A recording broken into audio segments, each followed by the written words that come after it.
Thank you, Mr. Chairman. Director Rowe, can you put your first poster, your first demonstrative back up? Please put A up, please. Let's make sure everybody can see it. This is the photograph, I believe, that you took, your team took of the roof, the AGR roof. Yeah, that's the one. Okay, so from this vantage point, as the law enforcement who are in those windows, as they look left, they should be able to see the shooter clearly there on the AGR second floor roof. My question is, why is there not a Secret Service counter sniper on that roof? So, Senator, when we post up, our methodology is to look at things that can see in on our protectees so that they can provide that coverage. But why is there not a Secret Service counter sniper there with clear line of sight? That roof has a clear line of sight to the former president. Why didn't you put a Secret Service counter sniper there? The Secret Service's counter sniper role is to neutralize those threats that are looking in on us from where the protectee is, not necessarily you think maybe position. You might want to revise that protocol in light of what happened here?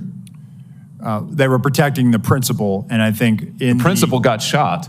I understand that, sir. So do you think you might want to revise the protocol? Let me ask you this. Who was the lead site agent who made the decision to leave the AGR building completely outside of the security perimeter? Who was that? Senator, I cannot give you that name. This person is operational. They're still doing investigations. They're still doing protective visits. Have they been relieved of duty?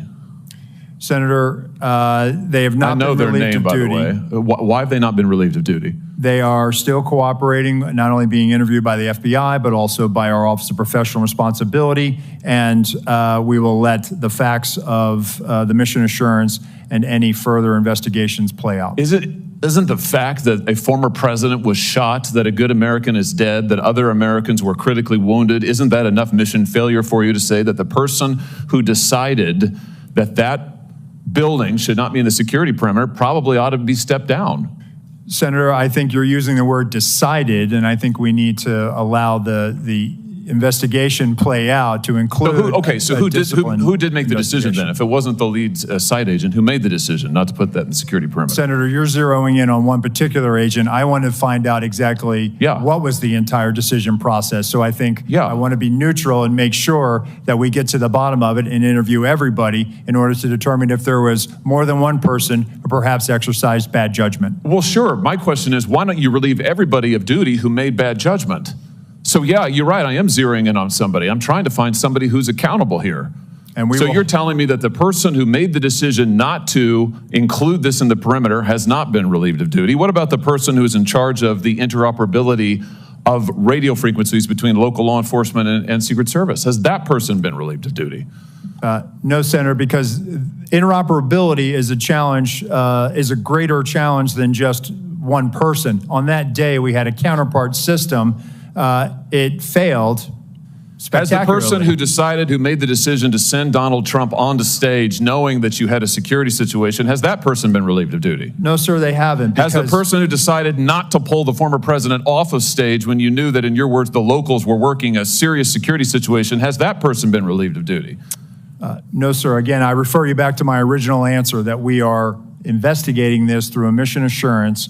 And as opposed to zeroing in on one, what more do you need to investigate to know exactly what the decision-making process was? What more do you need to investigate to know that there were critical enough failures that some individuals ought to be held accountable? I mean, what more do you need to know? What I need to know is exactly what happened, and I need my investigators to do their job. And I cannot. A lot of people didn't do their jobs. I cannot put my thumb on the scale, otherwise. What do you mean put your thumb on the scale? You're asking me, Senator, to completely make a rush to judgment about somebody failing. I acknowledge this was a failure of the Secret Service. Is it not prima facie that somebody has failed? A former president was shot. Sir, this could have been our Texas school book depository. I have lost sleep over that for the last 17 days, just like you have. Somebody to hold them accountable. I will tell you, Senator, that I will not rush to judgment, that people will be held accountable, and I will do so with integrity. and not rush to judgment and put people unfairly persecuted. Unfairly persecuted? Unfairly, We've got people who are we dead. have to be able to have a proper investigation into this, Senator. You said earlier that you've got to make sure that your protocols are followed, and unless there's a protocol violation, people wouldn't be disciplined. I would just say to you, I don't really care that much about your protocols. I think if your protocols don't provide for the fact that when a former president is shot, when an American is killed, when other rally-goers, innocent people who just showed up on the day, when they are shot at and critically wounded, if that isn't a protocol violation prima facie, you should revise your protocols. Senator, I think this is where you and I agree. This was a failure, and we will get to the bottom of it. Well, I hope you're going to do something about it. Let me ask you something else. The Real Clear Politics reports this morning that you were directly involved in denying additional security resources and personnel, including counter-snipers, not just to this event, but over the last 2 years, that President Trump's team repeatedly asked for these additional resources, and you personally were involved in denying them. Is that true? Senator, as I stated earlier, that is not true. So you never denied any resources to former President Trump's team? No, not me. No, sir. And you weren't involved in any of that? You were never involved in the decision-making? No, sir, I was not. Let me ask you just one or two other things here quickly. Well, whistleblowers tell me that, in fact, law enforcement were stationed to be on that roof and that law enforcement abandoned their post because it was too hot. Is that accurate? Senator, I have heard that as well.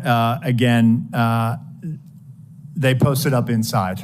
And I think moving forward, as I said earlier, we're going to ensure that state and local counter-snipers are on roofs. But do you know if someone was supposed to be on the roof? Do you know if someone was in fact? That's what the whistleblowers tells me. That may or may not be accurate. Do you know that to be the fact? Was somebody posted to the roof, local law enforcement or whomever? I do not know that to be a fact. Well, can I ask you why you don't know that? Again, Senator, we are looking at this, and they should have been on that roof. And the fact that they were in the building is something that I'm still trying to understand. I just want to express my frustration, Director, that 17 days or whatever it's been, that whistleblowers are telling us more than you are, and you don't know, you haven't ascertained if there was supposed to be law enforcement on the roof. That seems like a pretty basic fact. I'm also told that local law enforcement suppliers offered the Secret Service drones, and you declined them. Is that true? So, Senator, one, I've been very transparent and forthcoming. Your agency has not been transparent and forthcoming, so please, let's not go there. I have been forthcoming, sir. That remains to be seen. You've been on the job a few days. So far, you've fired nobody. Now, the drones. Thank you, Were you offered drones? Senator Hawley. So there was an offer to fly a drone on that day. And why did you deny it? Again, I think the ability of local law enforcement to provide an asset, we probably should have taken them up on it if it was offered.